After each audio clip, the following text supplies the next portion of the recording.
Don Juan, in his training, in his early training, Don Juan Matus, in his earliest training, had to dress as a woman for 2 years and disguise himself as a woman and never, ever be found out. If he was ever found out, he had to start the 2 years over.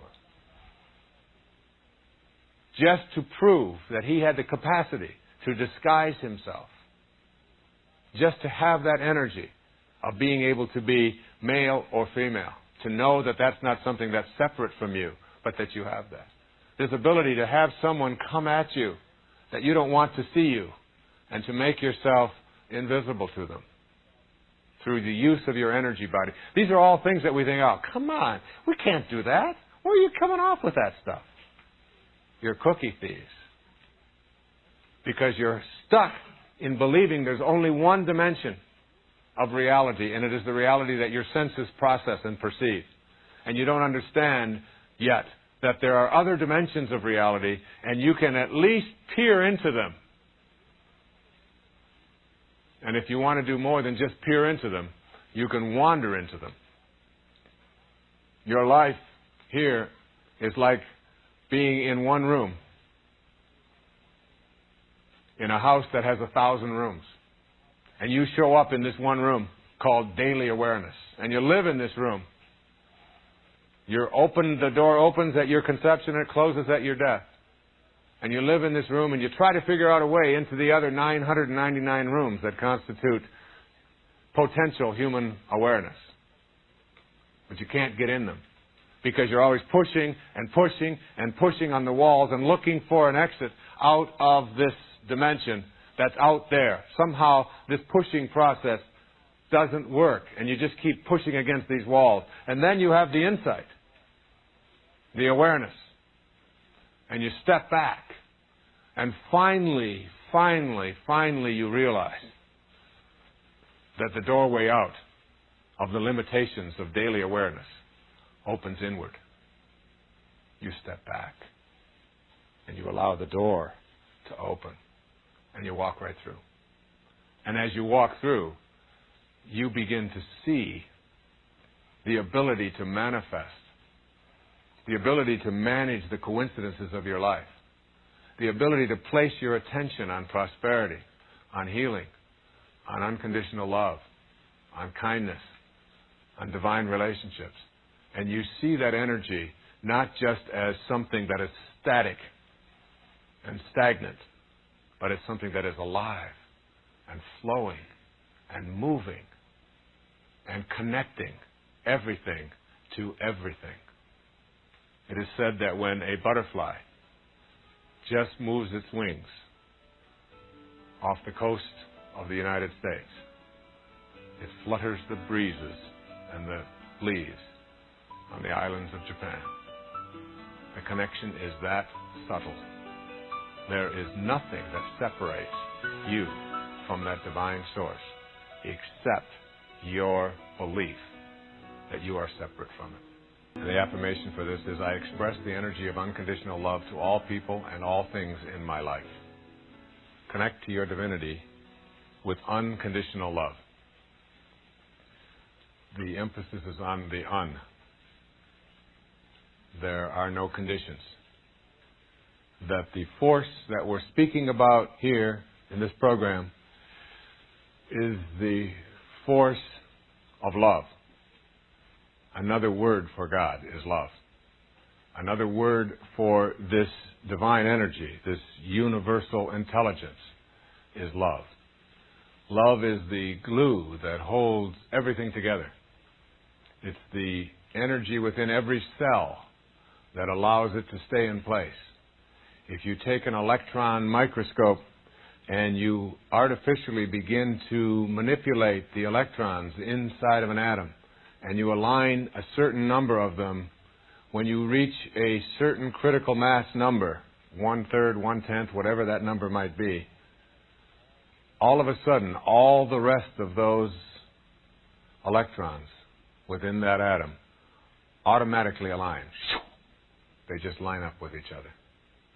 That force, when you reach a critical mass within an electron, within a subatomic particle, within a molecule, within an atom, within each and every one of us, is this force that Pierre Teilhard de Chardin of Chardin said is the glue that holds everything together in the universe.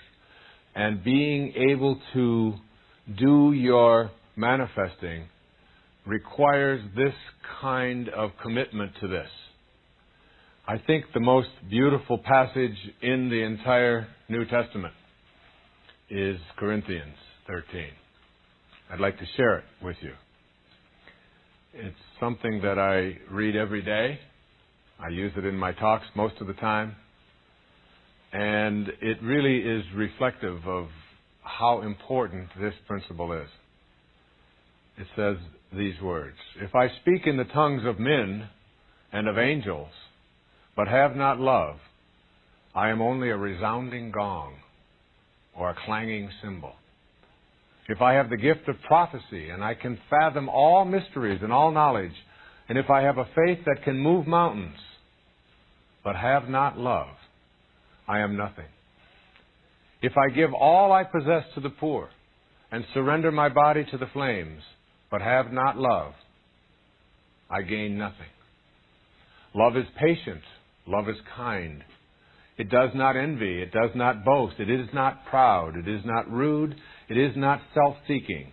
It is not easily angered. It keeps no record of wrong. Love does not delight in evil, but rejoices with the truth. It always protects, always trusts, always hopes, always perseveres. Love never fails. But where there are prophecies, they will cease. Where there are tongues, they will be stilled. Where there is knowledge, it will pass away. For we know in part, and we prophesy in part.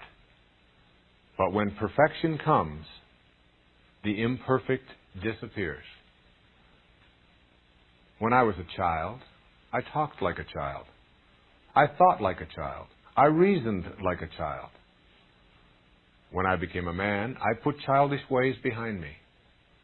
Now we see but a poor reflection as in a mirror. Then we shall see face to face. Now I know in part. Then I shall know fully, even as I am fully known. And now these three remain: faith, hope, and love. But the greatest of these is love. It seemed to me, as I was writing Manifest Your Destiny, and as I was preparing myself for this program, that it would be impossible to not include the necessity of experiencing unconditional love, even if you just did it for a day, in order to be able to understand its relationship to manifesting. You see, the force that is universal, the force that is divine, the force that we call universal intelligence, the God force that is in all things, is love. Which means that you, when you remove yourself from love, remove yourself from the God force, from God, from this divine energy. So that thoughts that you have that take you away from love, thoughts of judgment, remember, it does not judge. It does not keep record of wrongs. It bears no anger, no hatred. This is a very tough thing for those of us who are rooted in the physical domain. To begin to practice this idea of living unconditional love in our lives. It requires removing judgment from ourselves. The thing that is the source of most difficulties in most relationships is this statement that if only you were more like me, then we would be getting along a whole lot better right now. See, if what you think about is what expands, and what you're thinking about is what's missing or what's wrong or what you don't like or what is evil or what is bad in another person, then the relationship has to take that tact, that road, that path. It has to. Because what you think about is what expands. As you think, so shall you be. If you're thinking about what you don't like, then what you don't like is what will expand. So it really requires, if you want to be able to manifest love in your life, or loving relationships in your life, or peace in your life, you have to shift your thoughts to unconditional love. Even when people are behaving in ways toward us that we find offensive.